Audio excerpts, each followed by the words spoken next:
খবর 24 সাথে আপনাকে স্বাগত। নতুন নতুন খবর জানার জন্য আমাদের চ্যানেলে চোখ রাখুন।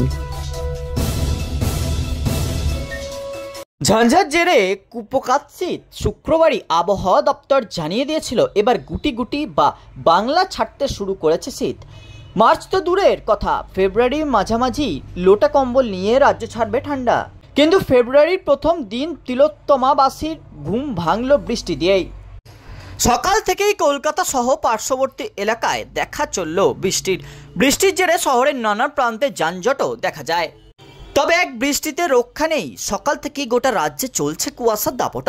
কলকাতা তো বটেই, আশেপাশের সব জেলাতে সকাল থেকেই ঘন কুয়াশা দেখা যায়। কোথাও কোথাও দৃশ্যমানতা 200 মিটারেরও নিচে নেমে যায়। কিছু জেলায় তো আবার 50 মিটারের মধ্যে, তাও যান চলাচলে বেগ পেতে হচ্ছে সাধারণ মানুষকে।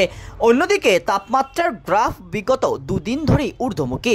সরস্বতী পুজোর পর্যন্ত সর্বোচ্চ ও সর্বনিম্ন তাপমাত্রার গ্রাফ স্বাভাবিকের উপরেই থাকবে বলে মনে করা হচ্ছে। এদিন সকালে কলকাতা সর্বনিম্ন তাপমাত্রা 22.6 ডিগ্রি সেলসিয়াস, সর্বোচ্চ তাপমাত্রা পৌঁছতে পারে 27.6 ডিগ্রি সেলসিয়াসে। হাওয়া অফিস বলছে বর্তমানে সর্বনিম্ন সর্বোচ্চ তাপমাত্রা যথাক্রমে 21 ও 28 ডিগ্রি সেলসিয়াসের মধ্যে ঘোরাফেরা করবে। বেলার দিকে বৃষ্টি খুব বেশি না হলেও দিনভর মেঘলা আকাশের দেখা মিলবে।